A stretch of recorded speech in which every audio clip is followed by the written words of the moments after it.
ምስሉ ላይ እንደምትመለከቱት አሊኤክስፕረስ አካውንት ሉክድ እንዴት እንደምታስተካክሉ አሳያችኋለሁ።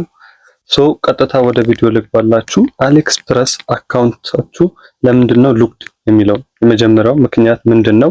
አሊኤክስፕረስ አካውንታችሁ ላይ ቪፒኤን ስትጠቀሙ ለፈርስት ኦርደር ብላችሁ ቪፒኤን ስትጠቀሙ ሂስቶሪያችሁ እንዳለ ሆኖ ያን ሂስቶሪ ሳታጠፉ ቪፒኤን ስትጠቀሙ ይናገራል አይፒያችሁ። ያንን አይፒያችሁ ስለሚያውቁት ይሄ ነገር ለፈርስት ኦርደር ብሎ ይሄ አካውንት ለፈርስት ኦርደር ብሎ ዲስካውንት ፈልጎ ነው ይሄ ነገር እያደረገ ብሎ ስለሚያስቡ አካውንታችሁን ኦልሬዲ ሉክድ ያደርጉባችኋል። ሁለተኛ ነገር ደግሞ ጂሜል ነው። ጂሜል እየቀያየራችሁ መሞከር ማለት በአንድ ስልክ አካውንታችሁ ሆኖ ጂሜላችሁን እየቀያየራችሁ ስትሞክሩ አካውንታችሁ ኦልሬዲ ሉክድ ያደርጉባችኋል ማለት ነው።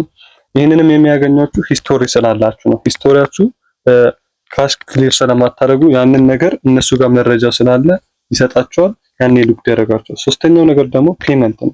ፔመንት አንድ አይነት ፔመንት መጠቀም ማለት ነው። የምትከፍሉበትን አንድ ፔመንት በተደጋጋሚ በብዙ ጂሜሎች የምትከፍሉ ከሆነ ይህ ፔመንት ለፈርስት ኦርደር ብሎ የሆነ ነገር እያደረገ ነው ብሎ ፔመንታችሁን ኦልሬዲ ሉክድ ያደርጉባችኋል ማለት ነው። እነዚህን ነገሮች እንዴት ነው የምናስተካክለው ካላችሁ አሊኤክስፕረስ አካውንታችሁ ሉክድ ሲደረግ አሊኤክስፕረስ አካውንት ሉክድ ተደርጓል ብሎ ጂሜላችሁ ላይ ኖቲፊኬሽን ይገባል ማለት ነው። ያ ኖቲፊኬሽን ትፈልጉትና ታገኙትና ያንን ኖቲፊኬሽን ላይ አካውንት ሉክድ የሚለውን ትነኩታላችሁ። ነክታችሁ ከገባችሁ በኋላ አን ሉክድ ማይ አካውንት የሚለውን ሊንክ አንዴ ትጫኑታላችሁ። እሱን ከተጫናችሁት በኋላ ሄልፕ ሴንተር ኦር ደግሞ ኮንታክት ዩዘር ብሎ ያመጣላችኋል። እሱን ሄልፕ ሴንተር ብላችሁ ትመርጣላችሁ። ከዛ ሄልፕ ሴንተር የሚለውን ከነካችሁ በኋላ ማይ አካውንት ኢዝ ሉክድ የሚል ሊንክ ያመጣላችኋል። እሱን ትነካላችሁ።